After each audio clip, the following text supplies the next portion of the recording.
when you first entered the workforce as a professional actor, what sort of a career did you envision for yourself as far as balancing it or not balancing it between theater versus television versus film? And then can you take us back to the decision that came, I think, maybe 3-4 years ago, where you were offered an opportunity to go to Broadway with a play that you'd already been a part of, and it was a very difficult decision for you, but you elected not to do that because of sort of an idea of where you wanted to take things. So it was a very selfish decision as well, because it affected a lot of other people. I did do it 8 months before we were supposed to go, but apologies to Nancy Carroll and Adrian Scarborough and Thea Sharrock. I just wanted to mix it up all the time. I really wanted... I mean, my theatre training at LAMDA was a classical English theatre 1-year course and a postgraduate course, which I really enjoyed and got a lot out of. But that was it. That was the main focus, because I thought, a little bit old-fashioned in my kind of understanding of it, I thought that what the great actors that had been ahead of me had done and inspired me to do, was the idea of starting out in the classics, then maybe a modern play or two, then a few roles in television, and then getting a film role, but keep going back to theatre. And that is what I've done. That is kind of what I've tried to do. The unhappy accident of that play being such a huge success was it came at a point where I thought, Christ, I've actually got some momentum in a medium where it's much more of a closed door. There's a very little long-term memory. It's much more immediate. Your currency's something you really have to kind of work on in film quite fast to a degree. I'm saying this in everything I say tonight is contradictory. I know that, but it's just, I guess that's what a personal conversation is, really. It's just a point of view. But every time I say anything, I'm thinking, but the opposite is also very true. That's the kind of, that's my head. You're getting into my head. It's great being me. I was really lucky to have just had a few breaks, obviously with Sherlock, but also with Tinker Tailor, also with Frankenstein, and being cast in War Horse. And that all came at the same kind of point where we were supposed to be coming here to do this Broadway production of After the Dance, which might still happen. It might be a film. We don't know. There might be some life left in it. It was a wonderful experience in London.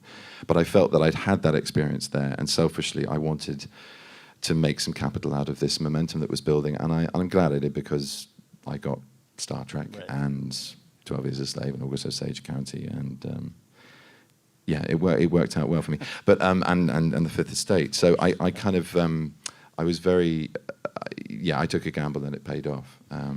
Well, so that decision, as you say, led to all of these other roles that have only further raised your profile since then. And one of the byproducts of that I want to ask you about is clearly, you are now a considerably more famous person than you were at the beginning of this.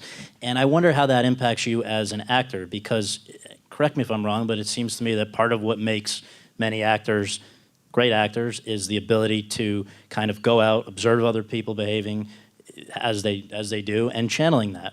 And when you become quite famous, I think that it maybe makes that blown. Yeah. So well, I mean, does that make your life harder as an actor? There are ways of remaining disguised in plain sight, as Sherlock would say. But to be honest, there are a lot of famous actors who are still doing great work. So they're obviously managing to observe something of real life, however bizarre theirs get. But it was a concern in a sense, but what I value more than that is privacy. And there are means and ways to extract yourself enough to be able to observe human nature and work through whatever medium of research or understanding of character or the human condition that it is you need to be able to get that. And surprisingly, some of us do take public transport still. I've got a motorbike as well, and I drive a car sometimes, but I'm not exclusive to the world of everybody else. But I know what you mean. It's now more about being conscious of this sort of thing. We're not having a private conversation. I thought we were. Shit, cameras everywhere. But that's weird. That is weird. And you're constantly at the kind of mercy of people who are basically with smartphones walking publishers. So you kind of and being a performer, understanding what a camera is and what being observed is, I'm very highly attuned to that. So you're right, to switch that focus back so that I'm the one doing the watching is a new craft for me. But I'm managing it. Yeah. And there are still corners of the world that don't know who the hell I am. So that's always good. But there are also an incredibly supportive amount of people that recognize me but let me carry on my business. And it's fine. It's just a sort of skill, I guess, to balance. And it's interesting. I mean, I've got friends here tonight, and they've seen the sort of change where, but basically, and one of them said, Eloise said, the other night, she said, unless I'm actually in my house with you, or you're in your house and I'm with you, I don't get you, because there's always going to be someone that wants to interact and have a conversation. Or what has happened last night, we were in a restaurant and this screen just got pushed aside and there was a flashbulb going off in my face, and I was like, wow, that's a first. Always lock the toilet door. That's what I'm saying. I mean, you should anyway. Yeah, that was But yeah. I don't know. Yeah, it's weird. It is weird. It's a learning process, and I'm in my infancy of it. But I think some of it's helped by the fact it's happened in my mid to late 30s. So there's a sort of perspective which kind of gives an ability to breathe and try and extract yourself a little bit from the madness, and say no, and just learn that. You can politely decline something or just step back a little bit, but also how to engage as well. And I'm more comfortable in my own skin than I would have been had this happened 10 years ago, without a doubt. So in that way, it's a blessing. Yeah. So I don't know the exact chronological order of when you did these things, but in the past year, we have seen you, apart from Sherlock, in Fifth Estate, Hobbit, 12 Years a Slave, August Osage County. Third season of Sherlock. Third season of Sherlock, and Star Trek Into Darkness. And it's just unbelievable in 1 year. You can't, clearly, it's hard to even imagine how busy you must have been. And so I wonder, do you do anything specific between projects to sort of cleanse the palate in a way, or are you able to jump from one thing into something completely different relatively seamlessly? Yeah, I formed a production company. I did a short film. That was hardly cleansing the palate. But I do. I try to. I've been really fortunate, and it's a very high-class problem to have, but it's increasingly difficult, and it's something I want to try and change in my work pattern, whereby, the last sort of two.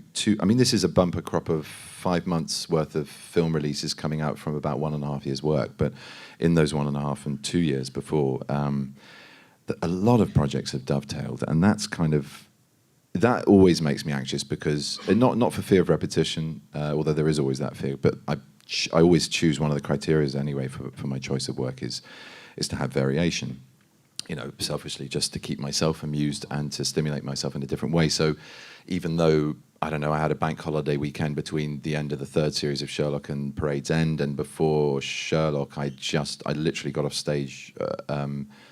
How do we get this right? Yeah, I got off stage on Frankenstein. I think I had about a week before we started filming Sherlock, and I was pretty damaged after Frankenstein. Both Johnny and I were pretty beat up. So, not ideal, but then very different characters, very, very different characters. And it was really weird. I literally was picked up in a car on our last night from the National Theatre, our after party, got in a car, driven down to Stratfield-Say where we were filming. I was on set on a horse, charging with 80 other horses at sort of 8 in the morning, with Spielberg going, that was great, you want to do it again? That's great. And just going, yeah, I think I do, just sort of slightly falling off my saddle. But I mean, such a different kind of rush and experience to finishing a play, to being on that kind of a set with live animals. I mean, you cannot compare the experiences. And it was like, what after the what play was that, So it was, that's the most sort of intense turnaround I think I've had. Ideally, yeah, and I think it's important you should have, and I try now to have a shedding period of a bit of time, so I just get rid of the last one, start having some fun, then I just sort of center and go back to neutral and find out who I am. Friends and family are very handy for that, as is travel and just isolation from the madness of it all in any shape or form. And then, yeah, start revving it up for the next one, just slowly cooking the reading and thinking about what the challenges are going to be, speaking to people who know more about my character than I could ever possibly dream of knowing, and relying on the brilliance of the outside-in stuff, whether it be wardrobe or hair and makeup, and then obviously the collaboration all the way through that with the director in conversation, in person, and in rehearsal, hopefully, if there's time. That's the ideal that very rarely happens, but I mean, it would be good. It happens every now and again, but yeah. And particularly, I think, with you've played a number of people who were real, who are in many cases still alive, and going back to Stephen Hawking right through Julian Assange and others in between. I just wonder how from what I gather, you're a real researcher, do a lot of preparation, and but yet in some cases you seem to have met with the person. In other cases you elected not to, or you couldn't, or whatever. Just how do you approach it differently when it is somebody who is a real person? Most recently, Assange. Well, there are two things, I suppose, that are immediate and very obvious, which is that there's a moral responsibility because that person in particular, his life is still very much evolving. His situation is very precarious, and there's a responsibility to not do him an injustice, which a lot of his followers and him said that I did, but I was trying very hard not to. And my correspondence with him was to try and eke from him what I could bring to, work the part into something more empathetic. I wanted to meet him, not to study him and then turn him into a two-dimensional arsehole. I wanted to make him somebody who's complex and human and inspirational and extraordinary and unique, and who's done something which is profoundly important for democracy. And I believe he has, and hopefully some of that is reflected in the film. And I think people who are slightly more, is partisan the right word? I mean, as in impartial is what I'm trying to say. Did elect to say that it was that, and if anything, it was slightly more biased towards his point of view. I don't think it was. I think it was fairly balanced, but I understand what I understood and understand what his beef was with it. Quite rightfully, it was based on two poisonous accounts to his idea of what that story was for his experience, and to him, it was something that was. Yeah, absolutely antithetical to everything he tried to achieve, he was dancing on the grave of the box office flop that it became. But I'm still really proud of it as a film, and I'm really proud of my work in it. And I'd stand by it. And if I was offered the part again tomorrow, I'd do it in a heartbeat. I mean, to try and do justice to a man like that. I think he's the only Australian I've met, or haven't met, but had conversation with or heard opinions of that. Doesn't think the accent's good, or that I'm not like him. Every other Australian says I got it, but it was pretty. But seriously, there's a real care of duty, and when it's slightly less, I mean, that was very complex because there was a morality that was very current, and it was so politicized. Every action of being involved with it was a political statement, as much as he thought I was sort of working under the auspices of DreamWorks / the State Department. I as a hired gun, I contested that in quite a full email to him. But I feel strongly as an actor that you should be allowed to try and dance with these very complex subject matters, and it's tricky because most of the real people I've played are pretty extraordinary characters, whether it's Van Gogh, whether it's Stephen Hawking, whether it's Julian, Turing now. Alan Turing recently, and I can what all we do is the most light, vague interpretation or impression of these people and their true depths and brilliance, and the cinematic art form in itself is something that condenses years' worth of experience and moments that stretch out into boring infinity, into a eureka moment or a moment of high drama. Everything about it is riddled with complexity, because especially when it's a real life, you think, well, God damn it, I know from my research and I know from talking to this person or from my reading that it didn't happen like this. And it raises a big question. It makes you go, well, why the hell are we doing anything about real people? But yet, we need some access, I think, some narrative access to understanding these extraordinary people in these extraordinary times. So I always look at it, and I know this is a massive get out, but I do always look at it as fictionalized truth. And I think most canny audiences know that. If they're going to go to something which has as rich and complex a subject matter as the mathematics of Turing and code breaking, or astrophysics and everything that Stephen's amazing at, and Julian and computer hacking, programming / WikiLeaks and everything that he did, you expect people to come to it with a certain degree of cynicism about, well, this is a film of this, and if I really want to find out about it, it's a conversation starter. It's not a fixed point to judge everyone by. So there's that engagement, and then there is obviously the thing that these people do still exist, and often, not all of them, but obviously, but not Van Gogh, but there is an audience that already understands these people through a medium, whether it's biographies or articles or documentaries. So how do you bring about something that is both new and invigorating and different, but at the same time has an echo of something that has to be a reflection of these people. So that balance between interpretation and impersonation is kind of vital. And yeah, having a really good hair and makeup team, that's always helpful.